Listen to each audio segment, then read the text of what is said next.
আসসালামু আলাইকুম। প্রিয় দর্শক, অন্য মঞ্চের আলাপ চাইতায় আপনাদের সকলকে আমন্ত্রণ জানাচ্ছি। আসসালামু আলাইকুম। একটা চিঠি, সেই চিঠির পরই নড়ে চড়ে বসলো যেন ঢাকা। সেনাপ্রধান জেনারেল ওয়াকারুজ্জামান যুক্তরাষ্ট্র। প্রশ্ন হচ্ছে, এটা কি শুধুই রুটিন সফর, নাকি এর পেছনে আছে বড় কোনো চাপ, বড় কোনো ডিল? বাংলাদেশের সেনাপ্রধান অস্ত্র কিনে ট্রাম্পকে খুশি করতে চান তারেক। এটি একটি শিরোনাম, একটি বাংলা গণমাধ্যমের শিরোনাম সংবাদের। আবার একটি ইংরেজি পত্রিকায়ও দেখলাম ঠিক একই বিষয়ে একটি রিপোর্ট। শিরোনাম হচ্ছে, Bangladesh army chief general Wakeruzzaman set to embark on 5-day US visit starting March 29। দুটো রিপোর্টেরই কন্টেন্ট ভেতরে যা আছে তা প্রায় এক। জেনারেল ওয়াকার যুক্তরাষ্ট্র যাচ্ছেন 5 দিনের সফরে। এই সফরের মূল লক্ষ্য হচ্ছে যুক্তরাষ্ট্রের কাছ থেকে অস্ত্র কেনা, যার মূল লক্ষ্য প্রেসিডেন্ট ডোনাল্ড ট্রাম্পকে খুশি করা। 2024-এর জুনে সেনাপ্রধান হিসেবে দায়িত্ব গ্রহণের পর এটি জেনারেল ওয়াকারের দ্বিতীয় দফা যুক্তরাষ্ট্র সফর। তার প্রথম সফরটি হয়েছিল 2024-এর অক্টোবরে, মানে 5 আগস্টের পরে, ইউনূসের ক্ষমতা গ্রহণের প্রায় 3 মাস পর। 2025 সালের মে মাসেও জেনারেল ওয়াকারের আবার যুক্তরাষ্ট্রের হাওয়াই যাওয়ার কথা ছিল, কিন্তু সেনাবাহিনীর অভ্যন্তরীণ এবং সরকারি কোন্দলের কারণে তখন সম্ভব হয়নি। তখন এই ইস্যুর কারণে তৎকালীন জাতীয় নিরাপত্তা উপদেষ্টা খলিলুর রহমানের ইকুয়েশনটিও তখন আলোচনায় এসেছিল। আপনারা জানেন, জেনারেল ওয়াকার বাংলাদেশের রাজনীতিতে অত্যন্ত গুরুত্বপূর্ণ একজন ব্যক্তি, একজন সেনাপ্রধান হওয়া সত্ত্বেও। তাই তার মার্কিন সফরটিও অত্যন্ত গুরুত্বপূর্ণ, এটিকে খুব সহজভাবে দেখবার উপায় নেই। আমরা জানি এর আগে তিনি যখন সফর করেছিলেন, সেই সফরে তিনি মার্কিন সামরিক এবং জাতিসংঘ কর্মকর্তাদের সঙ্গে একাধিক বৈঠক করেছেন। সেখানে তিনি শান্তিরক্ষা, প্রতিরক্ষা সহযোগিতা, সামরিক সক্ষমতা বাংলাদেশের এসব বৃদ্ধি নিয়ে আলোচনা করেছেন। তো সবকিছু যদি আপনি দেখেন, আপনার মনে হবে এবার যে তিনি যাচ্ছেন এটিও একটি স্বাভাবিক সামরিক সফর। কিন্তু আসলে ভেতরের গল্পটা বোধহয় এতটা সহজ নয়। আপনারা এই 2-3 দিন আগের কথা, স্বাধীনতা এবং জাতীয় দিবসের দিন সামরিক শীর্ষ কর্মকর্তাদের সঙ্গে আলাপকালে প্রধানমন্ত্রী তারেক রহমান বলেছেন তিনি বাংলাদেশ সশস্ত্র বাহিনীকে আরো শক্তিশালী করতে চান। তিনি বলেছেন তিনি সেনা পরিবারের সন্তান, যথাযথ গুরুত্ব অনুধাবন করেই সেনাবাহিনীকে অত্যাধুনিক সরঞ্জাম এবং অস্ত্র সামগ্রী দিয়ে তিনি শক্তিশালী করে তুলতে চান। খুবই উত্তম চিন্তা। তবে তার এই চিন্তার সঙ্গে জেনারেল ওয়াকারের যুক্তরাষ্ট্র সফরের যোগসূত্র রয়েছে, এটি মানতেই হবে। আবার আমি এটিও বলছি যে এতে দোষের কিছু নেই, বাংলাদেশ অস্ত্র কিনতেই পারে, কেনাই উচিত। তাহলে এটি নিয়ে আসলে কথা বলছি কেন? বলছি এই কারণে যে তারেক রহমান প্রধানমন্ত্রী হওয়ার পর তাকে অভিনন্দন বার্তা পাঠিয়েছেন মার্কিন প্রেসিডেন্ট ডোনাল্ড ট্রাম্প। যে চিঠি পাঠিয়েছেন সেই চিঠিতে তিনি এ সংক্রান্ত বেশ কিছু কথা বলেছেন স্পষ্ট করে। সেখানে তিনি লিখেছেন, আশা করি, মানে কোট আনকোট, ব্যবসা ক্ষেত্রে বর্তমান গতি বজায় রাখতে আপনি আমাকে সাহায্য করবেন। বর্তমান গতি মানে ইউনূসের নেতৃত্বাধীন অন্তর্বর্তী সরকারের আমলে আমেরিকা যে সুযোগ সুবিধাগুলো ব্যবসায়ী পেয়েছে, যে প্রতিশ্রুতিগুলো পেয়েছে, সেগুলোকে কার্যকর করার কথাই তিনি হয়তো বুঝিয়েছেন। ট্রাম্প লিখেছেন, আশা করি রুটিন প্রতিরক্ষা চুক্তিগুলো সম্পন্ন করতে আপনি সঠিক সিদ্ধান্ত এবং পদক্ষেপ গ্রহণ করবেন।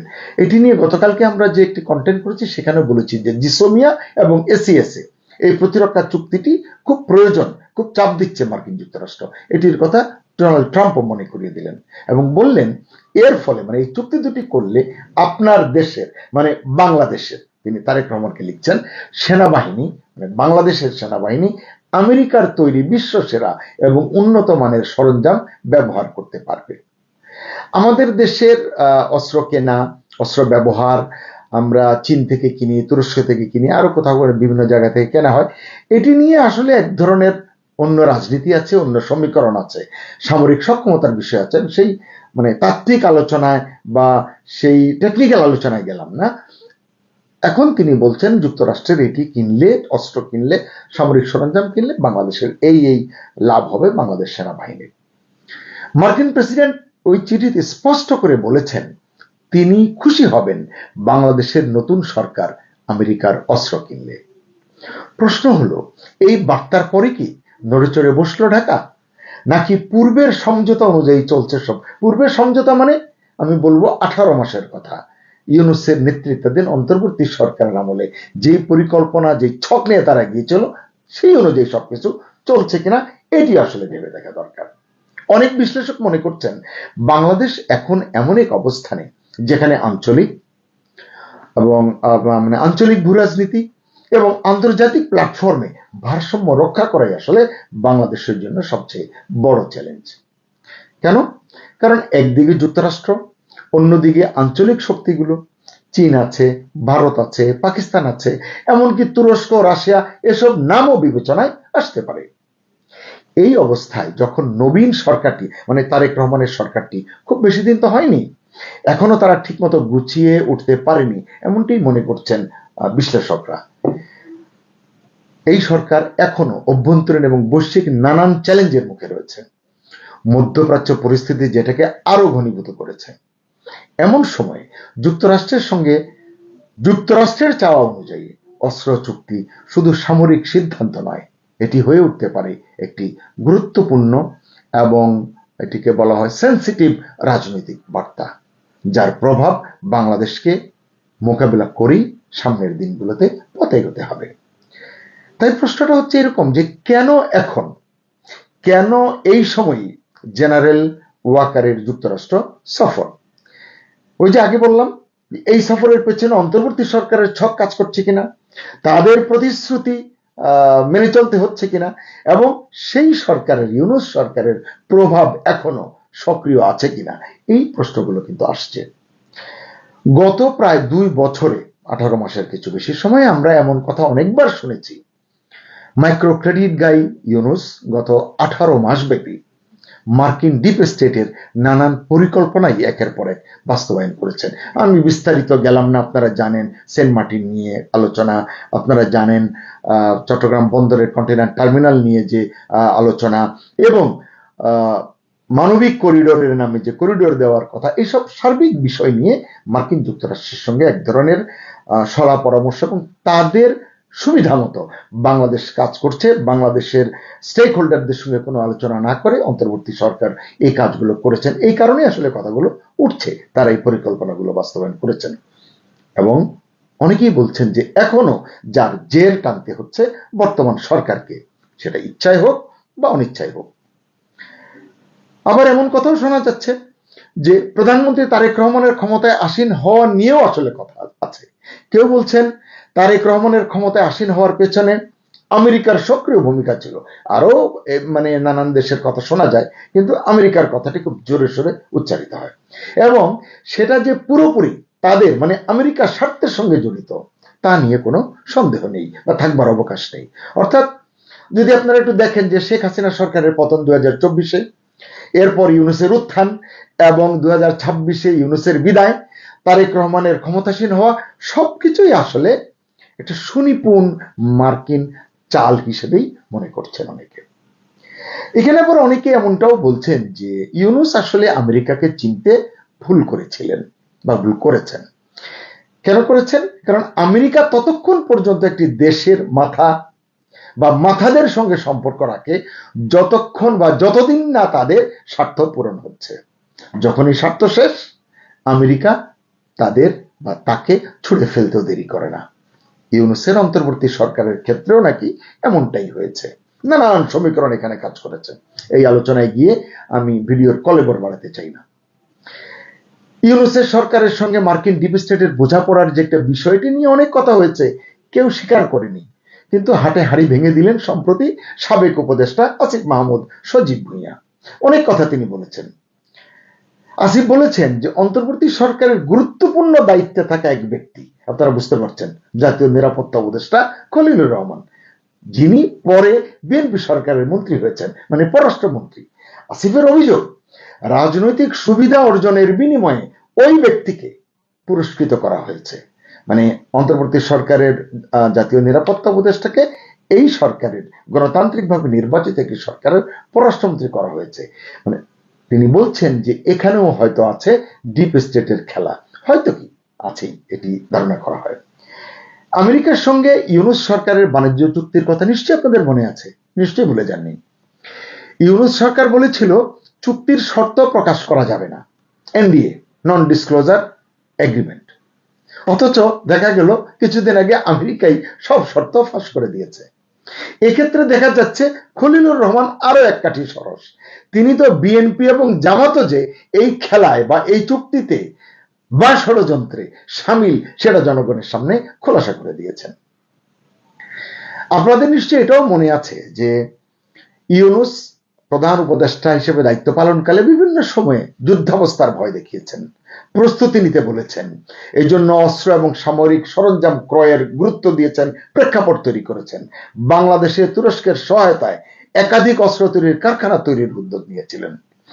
এইগুলোতে কোনো দ্বিমত নেই, বাংলাদেশের সামরিক সক্ষমতা বৃদ্ধি হোক, বাংলাদেশের নাগরিক হিসেবে এটি আমরাও চাই। আমার বক্তব্য হচ্ছে যে এখানে আমার প্রায়োরিটি কি, অগ্রাধিকার কি, সেটি আসলে গুরুত্বপূর্ণ। একই সময়ে ভারতের বিরুদ্ধে বাংলাদেশকে আমরা দেখেছি রীতিমতো উস্কানি দিয়েছে পাকিস্তান, প্রকাশ্যে অপ্রকাশ্যে। প্রকাশ্যে যেমন একটি এসছে, প্রকাশ্যে যুদ্ধের হুমকি দিয়েছেন পাকিস্তান মুসলিম লীগের যুব শাখার সভাপতি কামরান সাইদ উসমানী। এক ভিডিও বার্তায় উসমানী বলেছিলেন, ভারত যদি বাংলাদেশে আক্রমণ করে, যদি কেউ বাংলাদেশের স্বাধীনতার দিকে কোনো জোর দেয়, মানে অন্য কেউ, তাহলে পাকিস্তানের জনগণ, পাক সেনা এবং আমাদের মিসাইল, মানে পাকিস্তানের মিসাইল বসে থাকবে না। অনেক বড় হুমকি কিন্তু। তবে ইউনূস আমলে ঢাকার সঙ্গে দিল্লির সম্পর্কের যে রসায়ন ছিল, খুব খারাপ ছিল, শীতল ছিল, সেটা কিন্তু এখন বদলে গিয়েছে, আপনারা নিশ্চয়ই বুঝতে পারছেন। এখন বলা যায় বাংলাদেশ ভারতের মিত্র দেশ, মানে বিএনপি নেতৃত্বাধীন সরকার ভারতের সঙ্গে সম্পর্ক স্বাভাবিক করবার উদ্যোগ নিয়েছে। দুই দেশে আসলে এই লক্ষ্যে কাজ করছে। কারণ এখানে আরো নানান প্রেক্ষাপট আছে। চীন এবং পাকিস্তানের চাপ প্রতিহত করতে তারেক রহমানকে পুরোপুরি না হলেও অনেকাংশেই নির্ভর করতে হচ্ছে ভারতের উপর, কারণ এই অঞ্চলে ভারত ইতিমধ্যেই নিজের শক্তিমত্তা প্রতিষ্ঠিত করতে সক্ষম হয়েছে। এই প্রেক্ষাপটে প্রশ্ন কিন্তু একটাই, বাংলাদেশ কি নিজের কৌশল অনুযায়ী এগোচ্ছে? তারেক রহমান কি নিজের বিচার বুদ্ধি দিয়ে এগোতে পারছেন, নাকি বড় শক্তির চাপে তাকে সিদ্ধান্ত নিতে হচ্ছে? এই যে সেনা প্রধানের যুক্তরাষ্ট্র সফর, এটি কি স্রেফ একটি সফর, নাকি এর পেছনে সত্যিই আছে বড় কোনো খেলা? সেই উত্তরই এখন খুঁজছে পুরো দেশ, অর্থাৎ দেশের মানুষ। আসসালামু আলাইকুম। আপনারা সাদা চোখে হয়তো দেখছেন যে মাসুদউদ্দিন আহমেদ, সাবেক সেনা কর্মকর্তা, 9 ডিভিশনের জিওসি, 111-এর বাঘ নেকড়ে যাই বলেন, সে অথবা ডিজিএফ এর সাবেক প্রধান, তারা গ্রেফতারের মধ্যে দিয়ে হয়তো 111-এ তারেক রহমানের উপরে যে অত্যাচার হয়েছে, জিয়া পরিবারের উপর যে অত্যাচার হয়েছে, তার পাশাপাশি 111 সরকারের দুর্নীতি, অনিয়ম, অন্যান্য যেই তাদের অসামঞ্জস্যতা, সেগুলো নিয়ে তারেক রহমান হয়তো বিচারের আয়োজন করছেন বা বিচারের চেষ্টা করছেন। কিন্তু এর পাশাপাশি কি একটি সিগন্যাল পরিষ্কার না?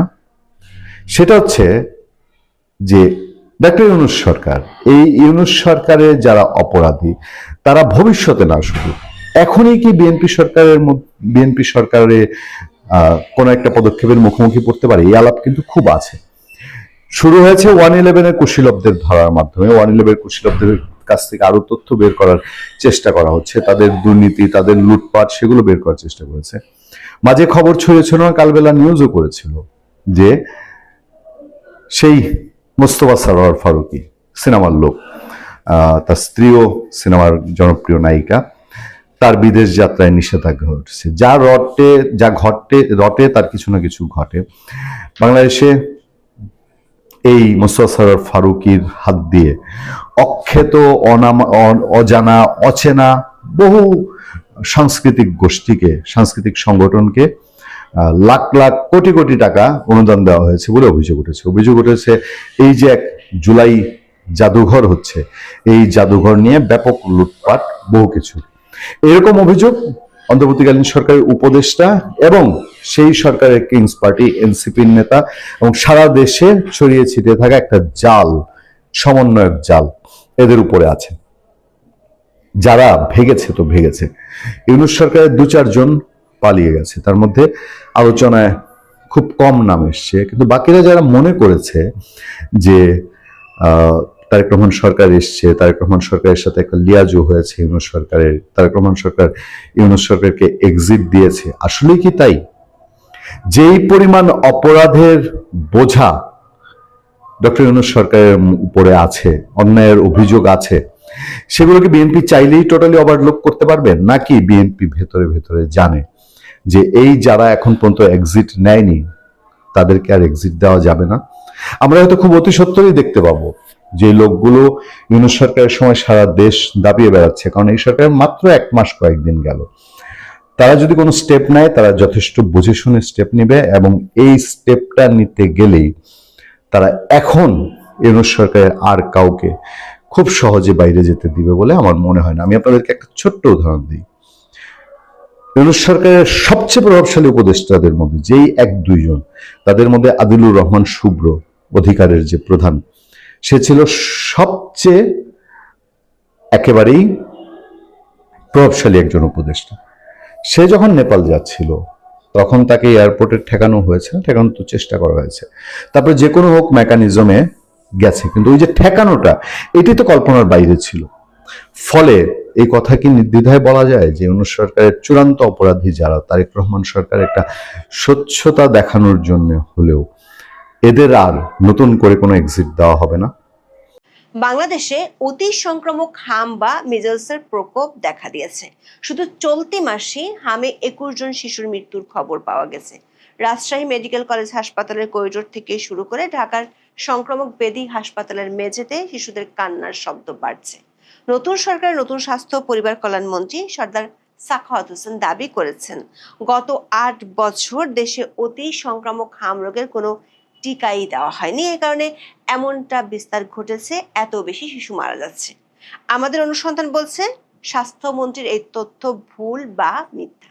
হু, ইউনিসেফ ও গাভির মতো আন্তর্জাতিক সংস্থা যারা বাংলাদেশের টিকাদান কর্মসূচির পিছনে বছরের পর বছর ধরে কাজ করছে, তাদের দেওয়া তথ্য বলছে স্বাস্থ্যমন্ত্রী একজনের দোষ অন্যজনের উপর চাপাচ্ছেন। ভাসুরের নাম মুখে নিতে না পেরেই হয়তো তিনি উদর পিনটি বুদোর ঘাড়ে চাপাচ্ছেন। প্রশ্ন হলো, আন্তর্জাতিক সংস্থাগুলোর তথ্য অনুযায়ী 2023-24 সালে যে রাজশাহী বিভাগে 99% শিশুকে হামের টিকা দেওয়া হয়েছিল, সেই রাজশাহীতে 2 বছর পর হামের কারণে সবচেয়ে বেশি শিশু মারা যাচ্ছে কেন? অনুসন্ধানে পাওয়া তথ্য বলছে মোহাম্মদ ইউনূস আর স্বাস্থ্য উপদেষ্টা নূরজাহান বেগম নিজেদের স্বাস্থ্য নিয়ে যত বেশি চিন্তিত ছিলেন, দেশের শিশু স্বাস্থ্য নিয়ে ততটাই উদাসীন ছিলেন। মোহাম্মদ ইউনূস ক্ষমতায় এসে কোনো ধরনের বিকল্প ব্যবস্থা না নিয়ে বন্ধ করে দিয়েছিল আওয়ামী লীগ আমলের 5ম সেক্টর প্রোগ্রাম।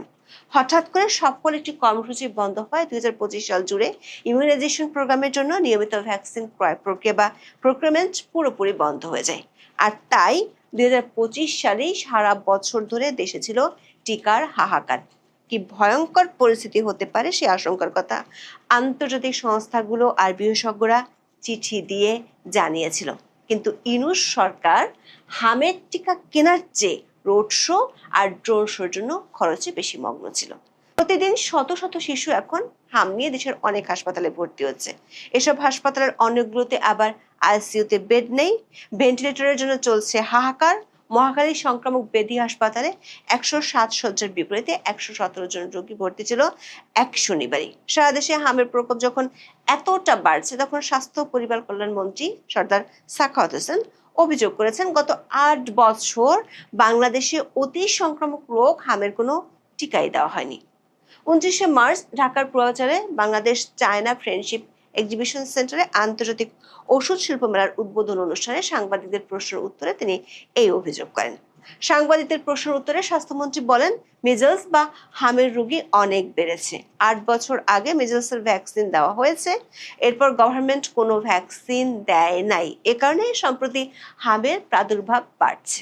দর্শক, স্বাস্থ্যমন্ত্রীর এই বক্তব্যের সারমর্ম হলো 2016 সাল থেকে 2024 সাল পর্যন্ত বাংলাদেশে কোনো হামের টিকাই দেওয়া হয়নি। কিন্তু আমাদের অনুসন্ধানে পাওয়া তথ্য বলছে ভিন্ন কথা। এখানে একটি প্রশ্ন উঠে আসে, সেটি হলো হামের মতো একটি রোগ কি তাহলে 8 বছর ঘুমিয়েছিল? 8 বছর টিকা না দেয় 9 মাস থেকে 1 বছর বয়সী শিশুদের মধ্যে রোগটি কেন শুধু এই বছরই ছড়ালো? কেন আগের বছরগুলোতে জন্ম নেওয়া শিশুদের মধ্যে এই রোগটি এতটা দেখা যায়নি? অথচ আন্তর্জাতিক সংস্থাগুলো বাংলাদেশকে টিকা দানের নায়ক হিসেবে ঘোষণা করেছিল। স্বাস্থ্যমন্ত্রী যে 8 বছরের কথা বলছেন, সেই 8 বছরের মধ্যে দেশের মানুষকে টিকা দিয়ে বাংলাদেশ আন্তর্জাতিক সুখ্যাতি কুড়িয়েছে।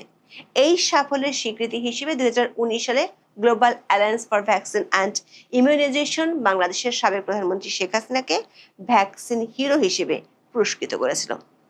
এরও আগে বাংলাদেশ 2009 ও 2012 সালে গাভি বেস্ট পারফরমেন্স পুরস্কার লাভ করেছিল। বাংলাদেশে হামের টিকাদান কর্মসূচি মূলত দুটি স্তরে পরিচালিত হয়। একটি হলো রুটিন ইমিউনাইজেশন, আরেকটি হলো সম্পূরক টিকাদান কার্যক্রম বা ক্যাম্পেইন, যাকে সংক্ষেপে বলা হয় SIA। স্বাস্থ্যমন্ত্রী 8 বছর ধরে হামের টিকা না দেওয়ার যে দাবি করেছেন, সেটি যাচাই করতে হলে আমাদের এই দুটি স্তরের উপাত্ত বিশ্লেষণ করতে হবে। চলুন প্রথমে দেখি 2015 সাল থেকে 2024 সাল পর্যন্ত রুটিন টিকাদান কর্মসূচির ডেটা কি বলে। এর জন্য দেশীয় কোনো সংস্থা নয়, একেবারে আন্তর্জাতিক সংস্থার তথ্য জেনে নেই। বিশ্ব স্বাস্থ্য সংস্থা বা WHO এবং ইউনিসেফের ন্যাশনাল ইমিউনাইজেশন কভারেজ এস্টিমেটস এর তথ্য অনুযায়ী বাংলাদেশে হামের প্রথম ডোজ বা MCV1 এবং দ্বিতীয় ডোজ বা MCV2 এর কভারেজ গত 1 দশকে বিশ্বের অনেক উন্নত দেশের চেয়েও বাংলাদেশে ভালো ছিল। এই দুটি সংস্থার তথ্য বলছে 2015 থেকে 2024 সাল পর্যন্ত হামের টিকার প্রথম ডোজের কভারেজ ছিল 96 থেকে 97%, আর একই সময় দ্বিতীয় ডোজের কভারেজ ছিল 90 থেকে 93%। গাভি, যেটি আন্তর্জাতিক ভ্যাকসিন অ্যালায়েন্স বলে পরিচিত, তাদের তথ্য বলছে 2024 সালে প্রথম ডোজের কভারেজ ছিল 96%। মন্ত্রীর দাবি যে ভুল, সেটি বোঝার জন্য গাভির এই গ্রাফটি দেখুন। এখানে পরিষ্কার দেখা যাচ্ছে হাম রুবেলার টিকাদান 2021 থেকে 2024 সাল পর্যন্ত পর্যায়ক্রমে বেড়েছে। আন্তর্জাতিক সংস্থাগুলোর তথ্য থেকে এটি স্পষ্ট, 2024 সাল পর্যন্ত রুটিন টিকাদান কর্মসূচি একদিনের জন্য বন্ধ ছিল না। শিশুদের 9 মাস বয়সে প্রথম ডোজ এবং 15 মাস বয়সে দ্বিতীয় ডোজ দেওয়ার এই প্রক্রিয়া নিয়মিতভাবে সারা দেশে প্রায় 1,20,000 টিকাদান কেন্দ্রের মাধ্যমে পরিচালিত হয়েছিল। এবার দেখি সম্পূরক টিকাদান কার্যক্রম বা MR ক্যাম্পেইনের তথ্য কি বলে। এমনও হতে পারে মন্ত্রী হয়তো রুটিন টিকাদান নয়, বরং বড় মাপের জাতীয় ক্যাম্পেইনের কথা বোঝাতে চেয়েছেন, কিন্তু এখানেও নথিপত্র বলছে ভিন্ন কথা। বাংলাদেশে বড় ধরনের হাম, রুবেলা আর MR ক্যাম্পেইন সর্বশেষ কবে হয়েছিল? অনুসন্ধানে দেখা যায় 2020 সালের 12 ডিসেম্বর থেকে 2021 সালের জানুয়ারি পর্যন্ত 6 সপ্তাহব্যাপী এক বিশাল জাতীয় ক্যাম্পেইন পরিচালিত হয়েছিল। এই ক্যাম্পেইনের লক্ষ্য ছিল 9 মাস থেকে 10 বছর বয়সী প্রায় 3,40,00,000 শিশুকে হাম, রুবেলা টিকা দেওয়া। এরও আগে 2014 সালে একটি বড় ক্যাম্পেইন অনুষ্ঠিত হয়েছিল, যেখানে 5,20,00,000 শিশুকে টিকা দেওয়া হয়েছিল। অর্থাৎ 2014 সালের পর 2020 সালে ক্যাম্পেইন হয়েছে। মন্ত্রীর বক্তব্য অনুযায়ী যদি 8 বছর টিকা না দেওয়া হতো, তবে 2020 সালের এই বিশাল কর্মযজ্ঞটি কি কাল্পনিক ছিল? তা নিশ্চয়ই নয়। দর্শক, স্বাস্থ্যমন্ত্রীর দাবির ভিত্তি খুঁজে পাওয়া না গেলে হামের প্রকোপ হঠাৎ করে বেড়ে যাওয়ায় তার যে দুশ্চিন্তা, সেটি অমূলক নয়। প্রশ্ন হলো, কেন এই প্রাদুর্ভাব? আন্তর্জাতিক সংস্থাগুলোর রিপোর্ট বলছে 2024 সাল পর্যন্ত টিকা দেওয়া এবং টিকাদান কর্মসূচি হয়েছিল। তাহলে 2026 সালে এসে কেন এই মহামারী? এখানে মন্ত্রী যেটি আড়াল করতে চেয়েছেন, সেটি হলো বিগত অন্তর্বর্তী সরকারের এক চরম নির্বুদ্ধিতা। 2024 সালের আগস্ট মাসে বাংলাদেশে বড় ধরনের রাজনৈতিক পরিবর্তনের পর অন্তর্বর্তীকালীন সরকার ক্ষমতা নেয়, যার নেতা ছিলেন মোহাম্মদ ইউনূস। তার স্বাস্থ্য উপদেষ্টা ছিলেন গ্রামীণ ব্যাংকের তার এক সময়কার সহকর্মী নূরজাহান বেগম। অনুসন্ধানে দেখা গেছে ইউনূস সরকার দায়িত্ব নেওয়ার পর স্বাস্থ্য খাতের আগের দীর্ঘমেয়াদী পরিকল্পনাগুলো পুনর্মূল্যায়নের সিদ্ধান্ত নেয়। এর মধ্যে উল্লেখযোগ্য ছিল পঞ্চম সেক্টর প্রোগ্রাম থেকে বেরিয়ে আসার পরিকল্পনা। হঠাৎ করে বিকল্প কোনো ব্যবস্থা না নিয়ে এই নীতিগত পরিবর্তনের ফলে 2025 সাল জুড়ে ইমিউনাইজেশন প্রোগ্রামের জন্য নিয়মিত ভ্যাকসিন ক্রয় প্রক্রিয়া বা প্রকিউরমেন্ট পুরোপুরি বন্ধ হয়ে যায়। স্বাস্থ্য অধিদপ্তর বা GGH এর EPI শাখার একজন ঊর্ধ্বতন কর্মকর্তা নাম প্রকাশ না করার শর্তে জানিয়েছেন, 2025 সালের প্রথম ভাগ থেকে হাম রুবেলা ভ্যাকসিনের মজুদ কমতে শুরু করেছিল। বছরের মাঝামাঝি সময় এসে কেন্দ্রীয় ঔষধাগারে ভ্যাকসিনের মজুদ প্রায় শূন্যে নেমে আসে। দর্শক, আন্তর্জাতিক সংস্থাগুলোর ডেটা বিশ্লেষণ করলে সহজেই বোঝা যায় টিকা নিয়ে সংকটটা আসলে শুরু হয়েছিল 2024 সালের শেষার্ধে এবং 2025 সাল জুড়ে। 2025 সালে টিকার সরবরাহ চেইন প্রায় 10 মাস ধরে অচল ছিল। টিকাদান কর্মসূচির প্রকৃত অবস্থা বুঝতে কেবল কভারেজ রিপোর্টই যথেষ্ট নয়, আমাদের দেখতে হবে ভ্যালিড ডোজ এবং ড্রপ আউট রেট। 2023 সালের routine EPI coverage evaluation survey বা সিইএস অনুযায়ী বাংলাদেশের সামগ্রিক চিত্র ছিল অত্যন্ত আশাব্যঞ্জক। দর্শক, এই টেবিলটি খেয়াল করে দেখুন। এখানে দেখা যাচ্ছে রাজশাহী সিটি কর্পোরেশন 2023 সাল পর্যন্ত শ্রেষ্ঠ পারফর্মার ছিল। ইমিউনাইজেশন ইকুইটি ইন বাংলাদেশের তথ্য অনুযায়ী এই সাফল্যের হার ছিল 99.8%। কিন্তু 2026 সালে এসে এই রাজশাহীতে সবচেয়ে বেশি শিশুর মৃত্যু হচ্ছে হামের কারণে। দৈনিক প্রথম আলোর খবরে বলা হয়েছে, বিশ্ব স্বাস্থ্য সংস্থার সহায়তায় গত 18 মার্চ রাজশাহী বিভাগের 153 জন সন্দেহজনক রোগীর নমুনা পরীক্ষা করা হয়। পরীক্ষায় 44 জন রোগী শনাক্ত হয়। রাজশাহী ও চাঁপাইনবাবগঞ্জ হাসপাতালে 140 জন রোগী ভর্তি হয়েছিল। এবছর রাজশাহী মেডিকেলে 12 জন এবং চাঁপাইনবাবগঞ্জে 3 জন শিশুর মৃত্যু হয়েছে। 2024 সালে যে বিভাগটি হামের কারণে শিশু মরেনি একটিও, সেই বিভাগে কেন 2 বছরে এসে একসাথে এত শিশু মৃত্যুর ঘটনা ঘটছে? এর কারণ হলো গত 2 বছরের সরবরাহ চেইন ভেঙে পড়ায় রাজশাহীর মতো উচ্চ কভারেজ এলাকাগুলো সবচেয়ে বেশি ঝুঁকিতে পড়েছে, কারণ সেখানে বিপুল সংখ্যক শিশু একযোগে টিকা থেকে বঞ্চিত হয়েছে। অথচ মন্ত্রী বলেছেন গত 8 বছর টিকাই দেওয়া হয়নি। তাহলে 2023 সালে রাজশাহীতে এত হাম মুক্ত জেলা ছিল কিভাবে? দর্শক, ইউনূস সরকার যে হামের টিকাদান নিয়ে নয়-ছয় করছিল, তার জন্য ইউনিসেফ সতর্কও করেছিল। সংস্থাটি গত বছর 28 এপ্রিল প্রেস রিলিজ দিয়ে জানিয়েছিল দেশের 5 লাখ শিশুকে টিকা দেওয়া হয়নি। ইউনূস সরকারের ভুল সিদ্ধান্তের কারণে মারাত্মক টিকার সংকট 2025 সালে যে ছড়িয়ে পড়েছিল তার প্রমাণ পাওয়া যায় গণমাধ্যমগুলোর তখনকার খবরে। গত বছরের 12 সেপ্টেম্বর বিবিসি বাংলার খবরের শিরোনাম ছিল, বাংলাদেশে টিকার ঘাটতি, বিভিন্ন জেলায় শিশুদের টিকাদান কর্মসূচি বিঘ্নিত। তারও আগে 10 জানুয়ারিতে দৈনিক সমকালের শিরোনাম ছিল, টিকার সংকটে উদ্বিগ্ন অভিভাবক।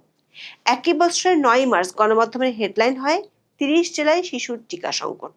2024 সালের 10 ডিসেম্বর বণিক বার্তার শিরোনাম ছিল, কুষ্টিয়ায় শিশুদের টিকা সংকট চরমে। এমনকি শিশুদের টিকা কার্ড ছাপাতেও ইউনূস সরকারের অনাগ্রহ ছিল। শুধু তাই নয়, ইউনূস সরকারের স্বাস্থ্য উপদেষ্টা নুরজাহান বেগম টিকাদান কর্মসূচির মাঠ পর্যায়ের কর্মীদেরও ছাঁটাই করা শুরু করেন। বাংলাদেশের টিকাদান কর্মসূচির সাফল্যের মূল কারিগর ছিলেন মাঠ পর্যায়ের স্বাস্থ্যকর্মীরা। কিন্তু অনুসন্ধানে দেখা গেছে ইপিআই এর মাঠ পর্যায়ের বর্তমানে প্রায় 30 থেকে 35% পদ শূন্য রয়েছে। তার মানে হলো ইউনূস সরকার আমলে ড্রপ আউটের হার বেড়েছিল ব্যাপকভাবে। এর মধ্যে নতুন আরেকটি জটিলতা দেখা দিয়েছে, যেটি নিয়ে বিশেষজ্ঞরা বিগত অন্তর্বর্তী সরকারকে সতর্ক করলেও তখনকার স্বাস্থ্য উপদেষ্টা নিজের স্বাস্থ্য নিয়ে বেশি সচেতন ছিলেন। 2026 সালের প্রাদুর্ভাবের সবচেয়ে উদ্বেগের দিক হলো, অনেক শিশু 9 মাস পূর্ণ হওয়ার আগেই হামে আক্রান্ত হচ্ছে। চিকিৎসা বিজ্ঞানের প্রথাগত ধারণা অনুযায়ী 9 মাস পর্যন্ত শিশুর শরীরে মায়ের কাছ থেকে আসা রোগ প্রতিরোধ ক্ষমতা বা অ্যান্টিবডি থাকে, যার ফলে এর আগে সাধারণত হামের টিকা দেওয়া হয় না। কিন্তু চিকিৎসকরা বর্তমানে 6 বা 7 মাস বয়সী শিশুদের মধ্যে মারাত্মক হামের সংক্রমণ দেখছেন। এ নিয়ে 1.5 বছর আগে বিশেষজ্ঞরা মোহাম্মদ ইউনূসের সেই স্বাস্থ্য উপদেষ্টাকে সতর্ক করে পরামর্শ দিয়েছিলেন। বিশেষজ্ঞরা সরকারকে এ বিষয়ে গবেষণার পরামর্শ দিয়েছিলেন 1.5 বছর আগে, কিন্তু কোনো উদ্যোগ নেওয়া হয়নি। দর্শক, টিকাদান কর্মসূচিতে বিগত অন্তর্বর্তী সরকারের অবহেলার কারণে আন্তর্জাতিক সংস্থাগুলো ছিল বিরক্ত। বাংলাদেশের টিকাদান কর্মসূচির সাফল্যের পেছনে বড় অবদান রয়েছে গাভি, যাকে বলা হয় দ্য ভ্যাকসিন অ্যালায়েন্স। 2001 সাল থেকে গাভি বাংলাদেশে $2.2 বিলিয়ন বেশি বিনিয়োগ করেছে। তবে বাংলাদেশ এখন গাভি সহায়তা থেকে বেরিয়ে আসার পথে রয়েছে। 2020 সালে বাংলাদেশ তার মোট ভ্যাকসিন খরচের 39% বহন করত, যা 2022 সালে আরো বেড়েছে। কিন্তু তখন টিকাদান কর্মসূচি বন্ধ হয়নি। 2030 সালের মধ্যে বাংলাদেশ সম্পূর্ণ নিজস্ব অর্থায়নে ভ্যাকসিন কেনার কথা। এই ট্রানজিশন পিরিয়ডে গাভীর অনুদানের টিকার পরিমাণ কমছে এবং বাংলাদেশের নিজস্ব বাজেট বরাদ্দের পরিমাণ বাড়ছে। কিন্তু 2024 সালের পরবর্তী রাজনৈতিক অস্থিতিশীলতায় এই বাজেট বরাদ্দ এবং সরাসরি ক্রয় পদ্ধতি নিয়ে আমলাতান্ত্রিক জটিলতা তৈরি হয়, আর তাতে 2025 সালে গাভী নিজেকে গুটিয়ে নেয়। স্বাস্থ্যমন্ত্রী এখন যে 604 কোটি টাকা বরাদ্দের কথা বলছেন তা মূলত 2025 সালের বকেয়া চাহিদা মেটানোর একটি জরুরি পদক্ষেপ। বিশেষজ্ঞরা মনে করেন বাংলাদেশের হামের এখন যে প্রাদুর্ভাব সেটি কোনো দৈব ঘটনা নয়, বরং এটি হলো ইউনূস সরকারের অনেক অবদানের মধ্যে একটি বড় অবদান, যাকে আপনি বলতে পারেন ম্যান মেড ডিজাস্টার বা মানব সৃষ্ট বিপর্যয়। স্বাস্থ্যমন্ত্রী গত 8 বছর টিকা দেওয়া হয়নি বলে যে দাবি করেছেন তা কেবল ভুলই নয়, বরং এটি একটি ভয়ানক অপতথ্য। প্রকৃত বাস্তবতা হলো বিগত 15 বছরে গড়ে ওঠা একটি শক্তিশালী টিকাদান কাঠামো গত 18 মাসে সঠিক তদারকি, সময়মতো বাজেট বরাদ্দ এবং প্রশাসনিক ধারাবাহিকতা বজায় রাখতে না পারার কারণে ভেঙে পড়েছে। 2025 সালের সরবরাহ সংকটই 2026 সালের এই শিশুদের মৃত্যুর জন্য দায়ী। এখন এই পর্যন্ত। সবাই ভালো থাকুন, সুস্থ থাকুন, নিরাপদে থাকুন।